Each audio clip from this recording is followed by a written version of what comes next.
Coach was talking just there a second ago about how this race might be a little bit more, have a little more freedom for the runners to kind of run the race they want to run. What does that do for you? Is that more exciting? What does that next progression in the season mean for a runner?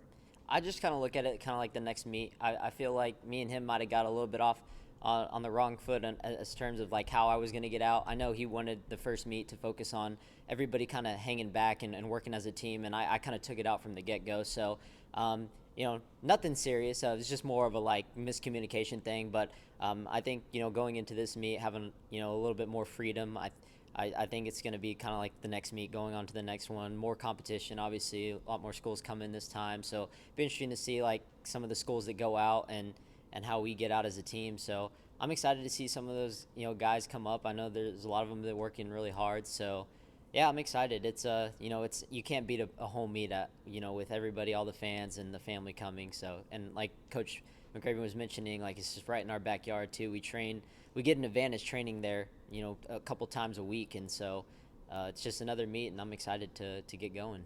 From the guys' team perspective, how would you kind of preview y'all's team coming into this meet and coming into a young season?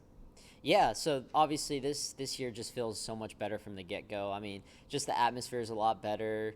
Just everybody's attitude. I feel like last year everybody was kind of like at their own place with COVID and people getting sick. I was personally a part of one of the people that got affected by COVID. I got it later in the season, but it still affected me really well. It affected my training, and then banged up a little bit with some injuries. So it just feels like everyone's more motivated right now. I feel like it's real easy to get lazy and when it's COVID, and everybody's kind of like at a different point.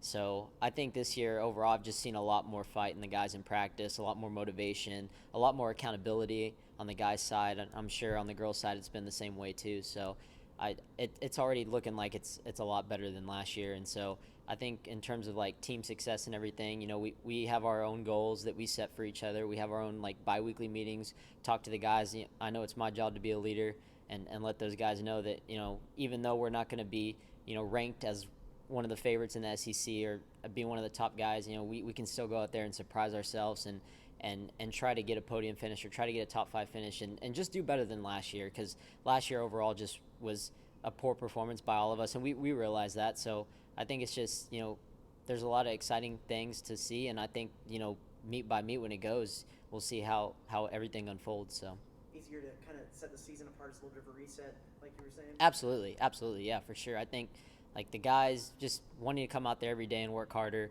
and getting better. We had a really good week of practice, especially that workout on Tuesday. I know some people were tired, but just holding people accountable, that's been the biggest change I've seen, and then the team success, like having a reset like you were saying. So So, like you were saying about 2020, it was up and down for you, and then you go and win the home opener by 24 seconds.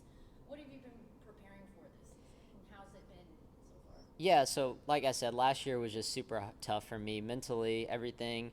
I was not only was I affected by COVID, but I was also battling a foot injury. I banged up my foot. I think it was this past week. It was about a year ago to like the date. It was on Sunday, the 17th, and coming into that COVID pandemic, I was taking advantage of the time off because I was really rolling before everything got shut down, and so I didn't want to lose anything. I definitely took my time off because there was a lot of uncertainty, but I took advantage of the quarantine of being in the summer, because I was planning on if we were going to have a season. Even if it wasn't going to happen, I was planning for it, and so I came in super fit, in shape, had a great mindset, and then that first race happens and I get hurt, and it's just kind of like a reset button. And then I with such a weird year, shorter meets. There was only 4 meets last year, and we didn't even run a 10K. So I think, for me personally, it's been having more consistent mileage. When I first came into college, I was struggling a lot with injuries, so I was only training 5 days a week. But now that I'm more matured now as a runner, I've been training 6 days, and one day, it doesn't seem like that much, but it adds up, and over a consistent period of time, it helps me, and so yeah, I just think the mindset's been a lot different. I definitely needed a reset from this past year. Took a couple weeks off, went into the summer, kind of reevaluated with myself, and got back to work. And now we're here and feeling good. And if I stay healthy and keep working hard, and the team will come, and I'm excited to see what we can do. Perfect. And then last question: the Invitational is this weekend, high school and collegiate. And just like I said to coach, it's freeing up the public. Like, how important is it to have fans at these meets, and why should people come out this week? Oh, it's super important. Like you can't beat fans, and like the Aggie fans too. They get hyped. They're it's a tradition here. It's a family here. Everybody no matter if you're in the back or if you're in the front, like you're gonna get somebody screaming at you and wanting you to come in. So it's awesome. Like I love it. And Coach McRaven was, like I said, he's talking about Dale Watts, how great of a course it is. It's amazing, and especially when they mow it too. When they mow it, you can't beat that. So yeah, it's super nice. Obviously it's a little hot sometimes, a little humid, but I mean, if you get a good day on the Watts course, I mean, runner's high is insane. So yeah, I think having fans there is super important.